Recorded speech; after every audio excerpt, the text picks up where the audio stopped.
सभी साथियों को नमस्कार नमस्ते। स्वागत है आप सभी का आपके अपने YouTube चैनल माँ भारती हिंदी मंच पर। दोस्तों, आज स्टेट की ये ब्रह्मास्त्र क्लास आज तीसरी आपके समक्ष हिंदी व्याकरण और हरियाणा जीके के अति महत्वपूर्ण प्रश्न रहेंगे। बस आपसे गुजारिश है कि क्लास में अंत तक बने रहिए और अपने साथियों को शेयर ज़रूर कीजिए। अच्छे लेवल के प्रश्न हैं सभी। तो पहले हिंदी के प्रश्न रहेंगे। आइए, पहला प्रश्न क्या है? अन्वेक्षण शब्द का संधि विच्छेद क्या होगा? बहुत बार प्रश्न पूछा गया है अन्वेक्षण। तो पहले बता दूं इसका ये संधि कौन सी है। ये यण संधि रहेगी जो स्वर संधि का एक पार्ट है। तो इसका कौन सा हो जाएगा? अनु प्लस ईक्षण हो जाएगा इसका। अनु प्लस ईक्षण, ठीक है। और ऊ के बाद नियम कौन सा हुआ? ऊ या फिर दीर्घ ऊ के बाद यदि भिन्न स्वर आए तो ऊ का वह बन जाता है, ठीक है। और न बन गया आधा, तो इसलिए कौन सा बन जाएगा? अन्वीक्षण, ठीक है। आगे देखिए, अगला प्रश्न है निम्नलिखित में से किस शब्द में व्यंजन संधि है? सरोज, उच्छ्वास, मरुद्यान, उपयुक्त सभी। व्यंजन संधि पूछ रहा है ये, तो कौन सी हो जाएगी इसमें? उच्छ्वास हो जाएगी। उच्छ्वास, ऑप्शन नंबर बी। कैसे? एक नियम है कि इसकी विच्छेद करो पहले इसका। उत प्लस श्वास, ठीक है। अब नियम कौन सा है इसमें? नियम ये होता है कि तय के बाद यदि सलगम वाला स हो, तय के बाद सलगम वाला स हो तो तय का बन जाता है च और स का बन जाएगा छ। च आधा बनेगा क्योंकि यहाँ पे तय अलंत है, आधा ही है, ठीक है। और क्या हो जाएगा? स का क्या बन गया? छ बन गया, तो उच्छ्वास बन गया। ये व्यंजन संधि का ये तय वाला नियम है। तो ऑप्शन नंबर 2 इसका सही हो जाएगा। ए जो सरोज है इसमें विसर्ग संधि है, सरह प्लस ज, और ठीक है। और जो बी है इसमें है ये आपकी व्यंजन संधि, तो ऑप्शन नंबर बी इसका सही आंसर हो जाएगा। गवाक्ष शब्द का सही संधि विच्छेद और संधि का नाम बताइए।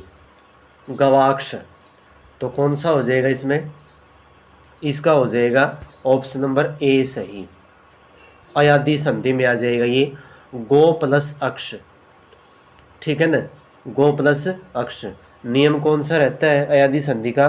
कि ओ और औ के बाद कोई भिन्न स्वर हो तो ओ का बन जाता है औ और औ का बन जाता है आव, ठीक है। तो ये नियम इसमें लागू हुआ और ये भी स्वर संधि का ही पार्ट है, एक सब पार्ट, उपभेद जिसको बोलते हैं। तो उसमें ऑप्शन नंबर ए सही हो जाएगा, गवाक्ष। आगे देखो, और अयादि संधि है ये। स्वच्छंद शब्द में कौन सा संधि नियम लागू होता है? स्वच्छंद, तो इसमें विसर्ग का स होना, स्वर के बाद छ होने पर च का जुड़ना। ऑप्शन नंबर बी सही हो जाएगा। इसमें ये नियम लागू होता है। क्या होता है कि जैसे स्व प्लस छंद, अब क्या होता है, ये भी व्यंजन संधि है। व्यंजन संधि का नियम है ये भी कि छ से पहले कोई स्वर हो तो इसमें आधे च का आगम हो जाता है वहाँ पे, ठीक है। जैसे यहाँ पे देखो छ है और इससे पहले वह है, यहाँ पे वह में स्वर का आविर्भाव है, ठीक है। तो यहाँ पे ऑप्शन नंबर बी इसका सही आंसर हो जाएगा। मन है प्लस कामना की शुद्ध संधि क्या होगी? तो इसकी हो जाएगी मनोकामना, ठीक है। मनोकामना हो जाएगी, यहाँ पे विसर्ग संधि बन जाएगी और ये विसर्ग संधि ऑप्शन नंबर ए हो जाएगा यहाँ पे। आगे देखिए,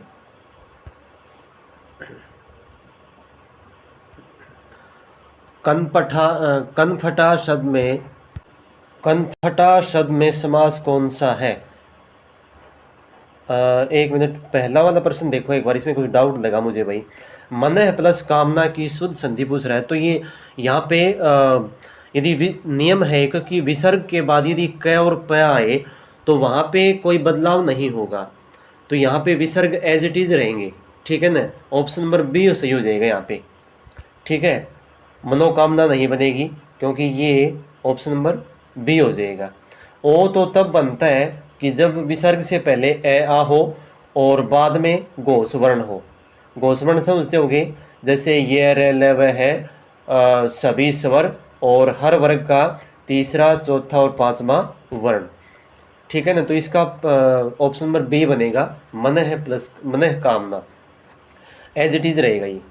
आगे देखो, कनफटा शब्द में समास कौन सा है, तो कनफटा, कान फटे हैं जिसके अर्थात वह कोई व्यक्ति सन्यासी, तो ये बहुव्रीहि समास हो जाएगा, ऑप्शन नंबर बी। शाखा मृग किस समास का उदाहरण है, शाखा मृग, तो शाखा होती है ब्रांची, जिसको बोलते हैं ब्रांच टहनी, और मृग का मतलब हिरण नहीं है, मृग का मतलब यहाँ बंदर से है या कोई प्राणी, कहता है कि प्राणी ही कह लो, तो जो टहनियों पर ही जो रहता है अर्थात भाग दौड़ करता रहता है, अर्थात वह कोई प्राणी, अर्थात वह बंदर, तो किसी विशेष बंदर के लिए प्रयुक्त हुआ है, तो ऑप्शन नंबर सी हो जाएगा इसका भी बहुव्रीहि समास। रेल भाड़ा और बैलगाड़ी में क्रम से कौन से समास हैं, तो रेल भाड़ा, रेल के लिए भाड़ा, बैलगाड़ी, बैल से खींची जाने वाली गाड़ी, ठीक है। तो इसमें पहले में तो हो जाएगा रेल भाड़ा में तो संप्रदान तत्पुरुष, और इसमें बैलगाड़ी में हो जाएगा लुप्त पद तत्पुरुष। लुप्त पद कौन सा होता है कि जहाँ विभक्ति के साथ साथ जो परसर्ग होता है, विभक्ति होती है, उसके साथ साथ उसके आगे वाले एक या दो शब्दों का भी लोप हो जाए, ठीक है। तो बैल से खींची जाने वाली गाड़ी, खींची जाने वाली, ये इनका लोप हो गया यहाँ पे, इन पदों का भी, तो यहाँ पे कौन सा हो जाएगा ऑप्शन, ऑप्शन नंबर डी हो जाएगा यहाँ पे, संप्रदान पुरुष और लुप्त पद तत्पुरुष। आगे देखिए, कृताकृत शब्द का सही विग्रह और नाम क्या है, तो कृत और अकृत, किया हुआ न किया हुआ, क्रमधारीय, जो कृत है वह कृत ये भी नहीं है, कृत से अकृत, तो इसमें करना और न करना, किया हुआ या न किया हुआ, इसमें दोनों ही समास हो सकते हैं, ये द्वंद्व भी हो सकता है, और किया हुआ और न किया हुआ ये तो नहीं होगा भाई, नहीं, क्रमधारीय समास ही होगा इसमें, क्योंकि एक क्रिया का बोध हो रहा है यहाँ पे, विशेषण का बोध हो रहा है, तो यहाँ पे ऑप्शन नंबर बी हो जाएगा, ऑप्शन नंबर बी। किस समास में उत्तर पद प्रधान होने के साथ ही पूर्व पद तथा उत्तर पद में विशेषण विशेष्य का संबंध भी होता है, तो उत्तर पद यानी कि दूसरा पद प्रधान होता है क्रमधारीय समास में, और विशेषण और विशेष्य का संबंध किस में होता है, कर्मधारीय समास में होता है इसमें, तो ऑप्शन नंबर सी इसका सही आंसर हो जाएगा। उसने लड़के को मिठाई दी, इस वाक्य में लड़के को कौन सा सर्वनाम है, तो यहाँ पे देने की प्रक्रिया है, तो यहाँ पे संप्रदान कारक हो जाएगा, ऑप्शन नंबर बी संप्रदान कारक, ठीक है। आगे देखिए, गंगा हिमालय से निकलती है और छत से ईंट गिरी, दोनों वाक्य में क्रमशः कौन सा कारक का आधार है, तो हिमालय से या उत्पत्ति का भाव पैदा हो रहा है, अलगाववाद का भाव पैदा हो रहा है दोनों में, तो यहाँ पे कौन सा हो जाएगा, अपादान हो जाएगा यहाँ पे। उत्पत्ति मतलब हिमालय से निकल रही है, और यहाँ पे छत से ईंट गिरी, छत का और ईंट का अलगाववाद का बोध हो रहा है, तो ऑप्शन नंबर एक सही हो जाएगा इसका। राम की गाय चरती है, इस वाक्य में की किस कारक का चिन्ह है, आसान सा प्रश्न है, तो का के की जो चिन्ह होते हैं वो किसके होते हैं, संबंध कारक के होते हैं, ऑप्शन नंबर सी। वह घर से बाहर गया, इस वाक्य में कौन सा कारक है, घर से बाहर गया, तो से बाहर, तो जो ये सर्वनाम है इसका और घर का अलगावाद हो रहा है, तो कौन सा हो जाएगा? अपादान कारक हो जाएगा, option number D. Hari Mohan को रुपए देता है, रेखांकित पद में कौन सा कारक है? रेखांकित तो इसमें खैर दे नहीं रखा, तो मोहन को कर दो इसमें, मोहन को, वो पीछे आया था उसी प्रकार का ये भी। तो यहाँ पे देने की प्रक्रिया हो रही है, तो संप्रदान कारक हो जाएगा, नहीं कि कर्म कारक। ठीक है, आगे देखो। द्रव्यवाचक संज्ञा का उदाहरण निम्नलिखित में से कौन सा सही नहीं है? तो कौन सा नहीं है? लोहा द्रव्यवाचक है, धातु में आ गई।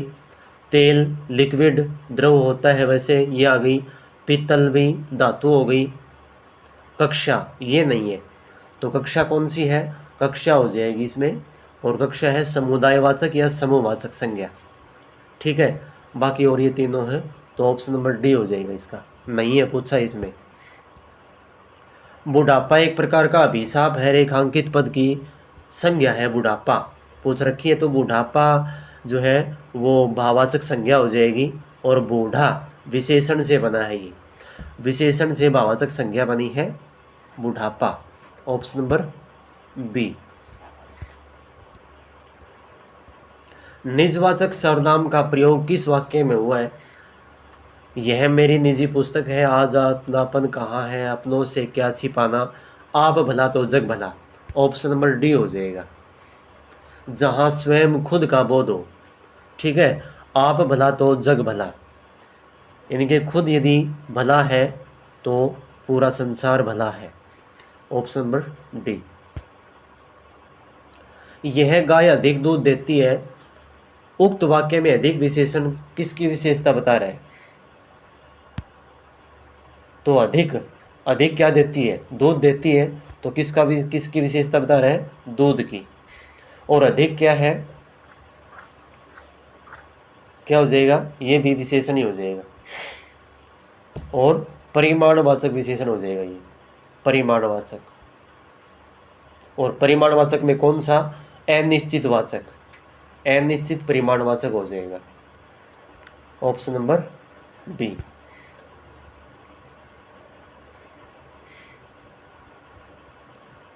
अर्चना अत्यंत सुंदर है, अर्चना अत्यंत सुंदर है, तो वाक्य में अत्यंत क्या है? अत्यंत। अब देखो ये हो जाएगा प्रविशेषण। क्या होता है प्रविशेषण? जो विशेषण की भी विशेषता बताए।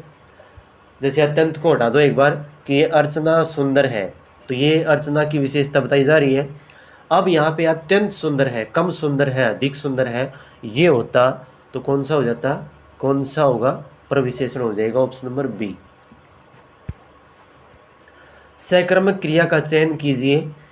लेटना, छुटना, पिघलना, तड़पाना, तो ऑप्शन नंबर डी हो जाएगा इसमें, तड़पाना। ठीक है, यहाँ पे सकर्मक क्रिया है। सवा और पौने किस प्रकार के विशेषण हैं? सवा और पौने तो संख्यावाचक हैं ये। ठीक है, और संख्यावाचक में कौन से? अपूर्णांक बोधक होते हैं, अपूर्णांक बोधक, ऑप्शन नंबर बी। ठीक है, तो ये ऑप्शन नंबर बी उसका आंसर हो जाएगा। मुख्य क्रिया के अर्थ को स्पष्ट करने वाली क्रिया कहलाती है, ये सहायक क्रिया कहलाती है भाई, सहायक क्रिया है क्या? हाँ है इसमें, तो ऑप्शन नंबर ए ही हो जाएगा यहाँ पे। परिणार्थक क्रिया में जो कर्ता होता है वो स्वयं कार्य न करके किसी दूसरे से काम करवाता है, तो ऑप्शन नंबर एक हो जाएगा इसमें। वह खा रहा था, मैं खा रहा था, कौन सा काल है? तो ये पूरा नहीं हुआ था, अपूर्ण भूत हो जाएगा यहाँ पे, अपूर्ण भूत, बी ऑप्शन। अगला है शायद कल अवंतिका आए, यह वाक्य किस काल का उदाहरण है? तो शायद कल अवंतिका आए एक संभावना जताई जा रही है और निकट भविष्य की, तो कौन सा हो जाएगा? संभाव्य भविष्यत काल, ऑप्शन नंबर बी। वाच्य के कितने भेद होते हैं? तो वाच्य के 3 भेद होते हैं। कर्तरीवाच्य, कर्मवाच्य और भाववाच्य। तो कौन सा हो जाएगा? ऑप्शन नंबर 3 इसका आंसर हो जाएगा। मुझसे उठा नहीं जाता, इस वाक्य में कौन सा वाच्य है? तो मुझसे उठा नहीं जाता ये भाववाच्य हो जाएगा, इसमें कोई कर्म है ही नहीं। Option number C. आहा, आप आ गए, वाक्य में आहा क्या है? तो ये संज्ञा भी नहीं है, सर्वनाम अव्यय है इसमें, अव्यय। और अव्यय कौन सा? विस्मयादि बोधक अव्यय हो जाएगा। ठीक है, विस्मयादि बोधक अव्यय हो जाएगा। Option number C. निम्नलिखित में से रूढ़ शब्द कौन सा है?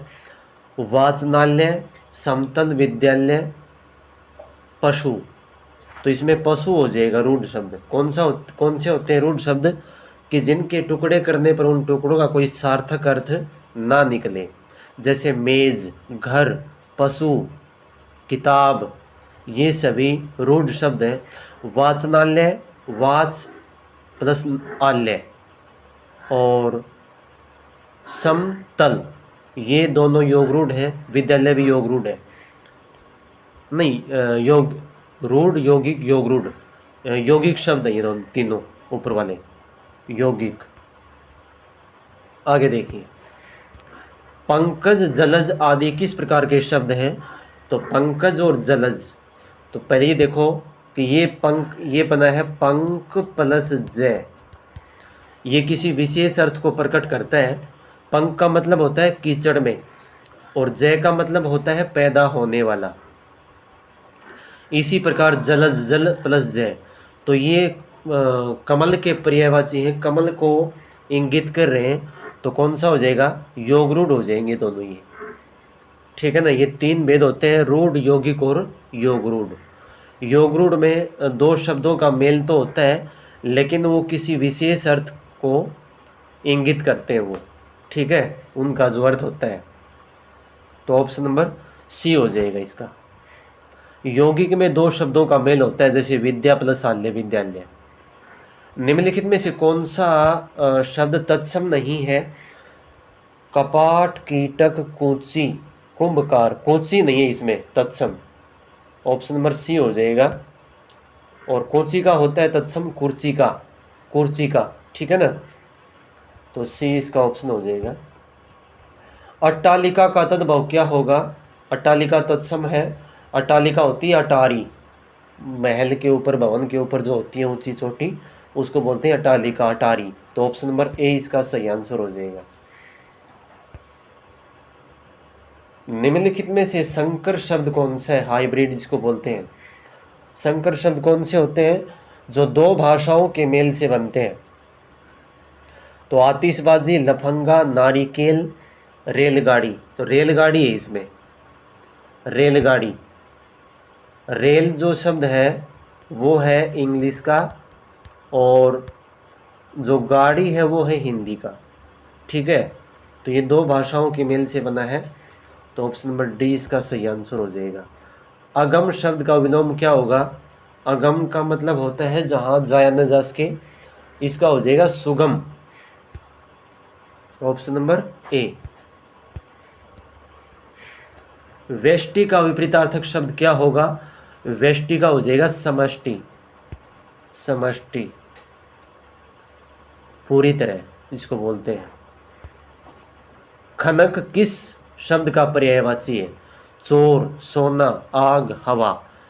तो खनक, देखो खनक है चोर का पर्यायवाची।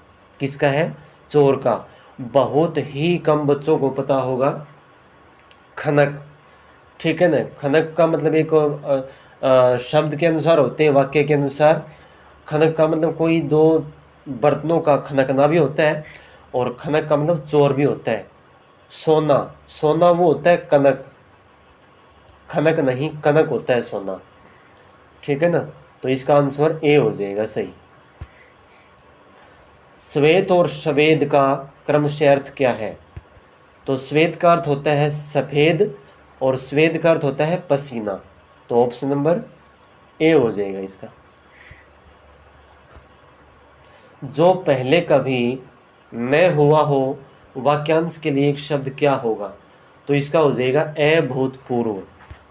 अभूतपूर्व। शुद्ध वृत्तनी का चयन कीजिए। उज्ज्वल, बहुत बार पूछा गया है भाई, उज्ज्वल, कवयित्री, ठीक है ना, ये बहुत इंपॉर्टेंट वर्ड है। तो इसका कैसे लिखोगे इसको? तो इसमें हो जाएगा उज्ज्वल ऑप्शन नंबर बी। दोनों जय आधे होते हैं इसमें। दोनों जय आधे क्यों होते हैं वो तर्क सहित समझिए यहाँ पे। जैसे इसकी संधि विच्छेद करेंगे तब समझ में आएगा। जैसे उत प्लस ज्वल, ये इसकी का विच्छेद होगा। तो ये नियम है, एक व्यंजन संधि है ये। व्यंजन संधि में नियम है एक, क्या है कि भाई तय के बाद यदि जय जय हो तो तय का भी जय बन जाएगा, ठीक है। अब देखो तो यहाँ पे कैसे बना, यहाँ पे तय के बाद ये जय आधा, तो इस तय का भी क्या बन जाएगा, आधा जय बन जाएगा। तो ये बन गया उज्ज्वल। इस प्रकार से उज्ज्वल में दोनों जय आधे आते हैं। अगला देखो, निम्नलिखित में से अशुद्ध वाक्य का चयन कीजिए। गौतम ऋषि की पत्नी का नाम अहल्या था। अहिल्या नहीं होता, अहल्या सही है ये, तो ये बिल्कुल सही है। इस कार्य में बहुत विलंब हो गया। विलंब का मतलब देरी, सही है वाक्य ये। रसगुल्ला बहुत स्वादिष्ट है, सही है। एक गुलाब की माला खरीद लेना। एक गुलाब की माला, एक गुलाब के फूल की थोड़ी ना होती है भाई, ठीक है, ये यहीं पे गलत है। और ये पद कर्म अशुद्धि है यहाँ पे, ऑप्शन नंबर डी हो जाएगा। और यहाँ पे इसमें कई बार पूछ लेते हैं किस प्रकार की अशुद्धि है, तो ये है पद कर्म अशुद्धि, ठीक है। ये आता कि गुलाब की एक माला खरीद लेना, ठीक है। गुलाब पहले आता, की बाद में, और एक आता माला से पहले, तो यही ऑप्शन इसका सही हो जाएगा। सिर सहलाए भेजा खाए, मुहावरे का सही अर्थ क्या है? एकदम निकट आकर शोर करना, किसी के सिर पर सवार होना, दोस्त बनकर हानि पहुंचाना, ये हो जाएगा इसका, दोस्त बनकर हानि पहुंचाना। विभाव अनुभाव व्यभिचारी भावों के संयोग से रस की निष्पत्ति होती है, यह कथन किसका है? तो ये है आपका भरत मुनि का। भरत मुनि, तो ये हाँ भरत मुनि का ही हो जाएगा।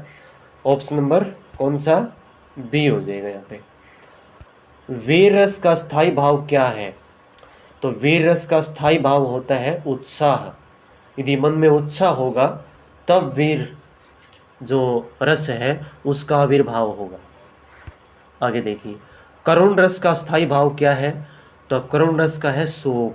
किसका है? शोक। ऑप्शन नंबर सी।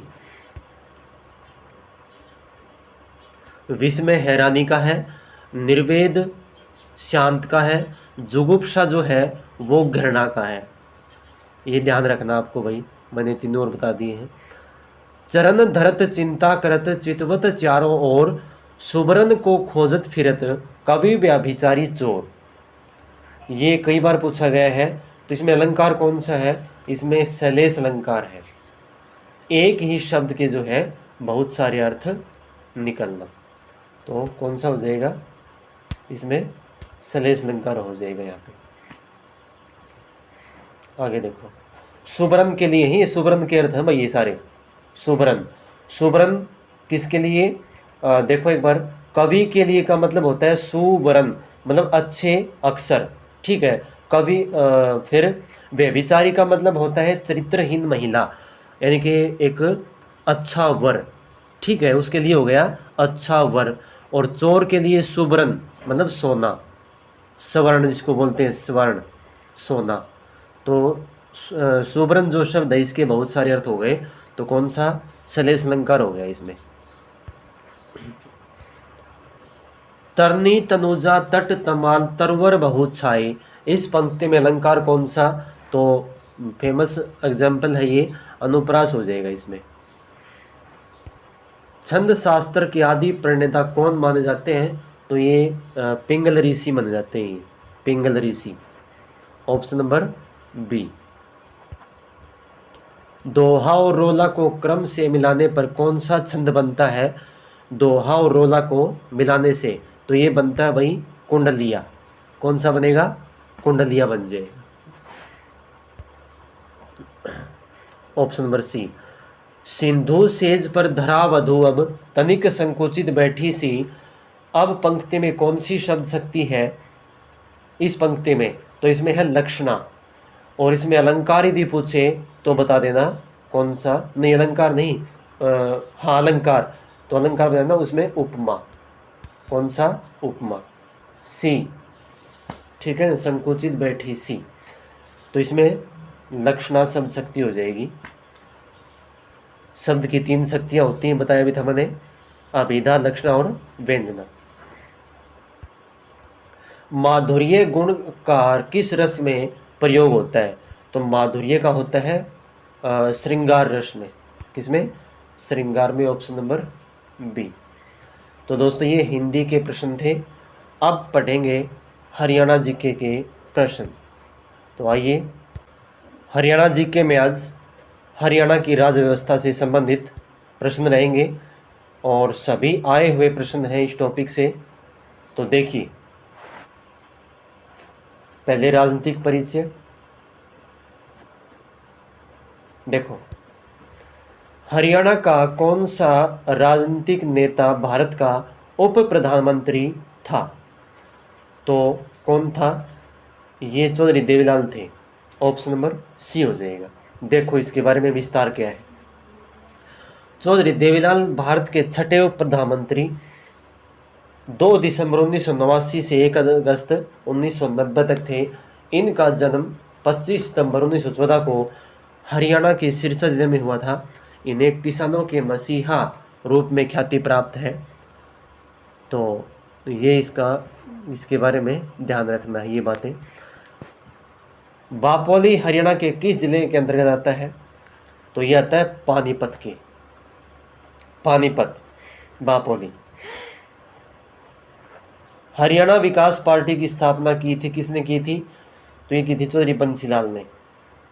ठीक है, 1996 में इस पार्टी की स्थापना, नहीं, वर्ष 1996 में इस पार्टी ने सरकार भी बनाई, लेकिन 2005 के आते आते इस पार्टी का विलय कांग्रेस में हो गया था। इंडियन नेशनल लोकदल का नेता कौन है? आसान से प्रश्न दे रखे हैं सारे, तो ये आपको पता ही है कि ये ओम प्रकाश चौटाला, ये इनके लोकदल के नेता हैं।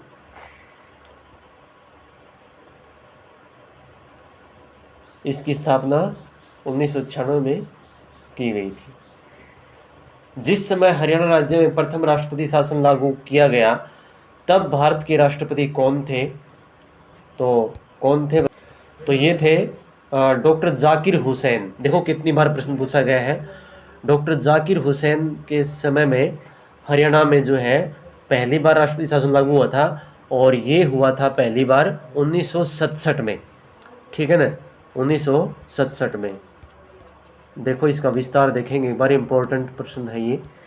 हाँ, पहली बार 21 नवंबर 1967 को लगा था। उस दौरान भारत के राष्ट्रपति डॉक्टर जाकिर हुसैन थे। यह राष्ट्रपति शासन 21 नवंबर 67 से 21 मई 1968 तक लागू रहा। उसके बाद 2 बार राष्ट्रपति शासन हरियाणा में लगा था, 30 अप्रैल 1977 और 20 जून 1977 तक तथा 5 अप्रैल 1991 से 22 जून 1991 तक, यानी कि 3 बार लग चुका है। विकास पार्टी के संस्थापक तो चौधरी बंसीलाल थे, ये रिपीट हो गया प्रश्न।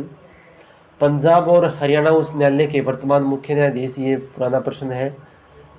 जननायक जनता पार्टी ने हरियाणा विधानसभा में कितनी सीटें जीती थी? ये भी वैसे पुराना प्रश्न है। वैसे 10 सीटें ही जीत पाई थी। दुष्यंत, ये कोई खास नहीं है। 2019 में भारतीय जनता पार्टी ने कितनी सीटें जीती थी? तो ये जीती 40 सीटें। ठीक है, ऑप्शन नंबर डी हो जाएगा इसका। आगे देखिए,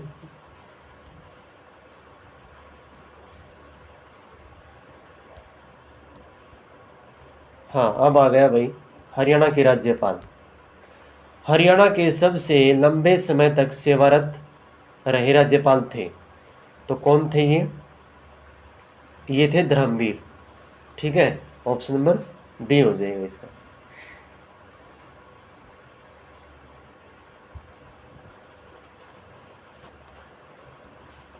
ये दे रखा है राज्यपाल के लिए न्यूनतम योग्यता 35 वर्ष है। ठीक है ना, विधानसभा के लिए 25 है वैसे। आगे देखो, राज्य सरकार का संवैधानिक प्रमुख कौन होता है, तो ये होता है राज्यपाल, ऑप्शन नंबर ए। अगला प्रश्न देखो, ये कोई हाँ ये देखो भाई, इसको उस विकल्प का चयन करें जो कि कालक्रम के अनुसार हरियाणा के पूर्व राज्यपालों के नामों को दर्शाता है। तो ये पूर्व कालक्रम, तो महावीर प्रसाद थे पहले, उसके बाद थे बाबू परमानंद, और फिर ए आर किदवई, और फिर जगन्नाथ पहाड़िया। यही होगा मेरे ख्याल से। तो कौन से बन गए, ऑप्शन नंबर सी यही मैच करता है क्या, महावीर प्रसाद 2 3, हाँ यही है। तो ये देख लेना, ये देखो ये दिखा रखा है महावीर प्रसाद 1995 से 2000 तक, बाबू परमानंद 2000 से 2004, ए आर की दुबई 7 जुलाई 4 से 27 जुलाई 2009 तक, और ये 2009 से 2014 तक। हरियाणा में राज्यपाल के रूप में सबसे अधिक कार्यकाल किसका रहा है, तो ये रहा है वीरेंद्र नारायण चक्रवर्ती, ऑप्शन नंबर सी हो जाएगा इसका। निम्नलिखित में से हरियाणा के राज्यपाल और उनके कार्यकाल का युग्म गलत है, तो इसका हो जाएगा option number A, R S Narula. आगे देखो,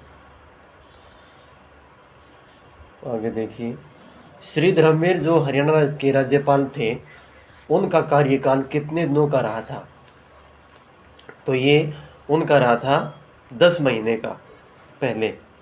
ठीक है, ये दे भी रखा है 1 नवंबर 1966 से 14 सितंबर 1967 तक 10 महीने का रहा था उनका राज्य कार्यकाल।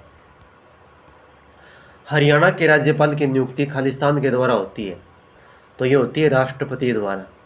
अनुच्छेद 155 के राज्यपाल की नियुक्ति से संबंधित है, तो ये राष्ट्रपति करता है।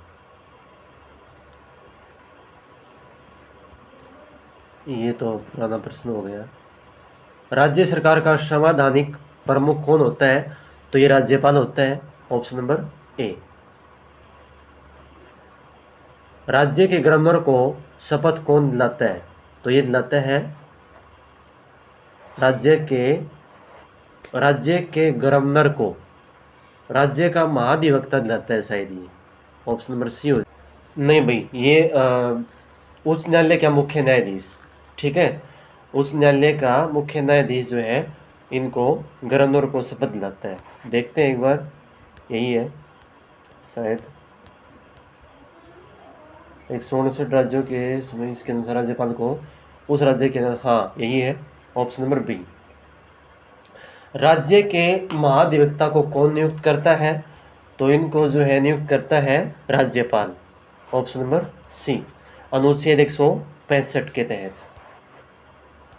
हरियाणा में राज्यपाल के रूप में सर्वाधिक कार्यकाल किसका रहा था, तो ये रहा था वीएन चक्रवर्ती, वीरेंद्र नारायण चक्रवर्ती का। राज्यपाल को खालिस्तान वर्षों की अवधि के लिए नियुक्त किया जाता है, तो ये 5 वर्ष की अवधि के लिए नियुक्त होते हैं। अनुच्छेद भाग 6 के अनुच्छेद 153 से 167 तक जो है इनका कार्य प्रमुख होता है राज्य का। ये हरियाणा उच्च न्यायालय के न्यायाधीश को खालिस्तान नियुक्त करता है, तो ये राज्यपाल करता है, सॉरी भारत का राष्ट्रपति। राज्य लोक सेवा आयोग के अध्यक्ष की नियुक्ति कौन करता है, तो ये करता है राज्यपाल। ठीक है, ऑप्शन नंबर ए हो जाएगा। तो दोस्तों आज की क्लास यही समाप्त होती है। मिलते हैं जल्दी अगले सेशन में। तब तक के लिए धन्यवाद। जय हिंद, जय भारत।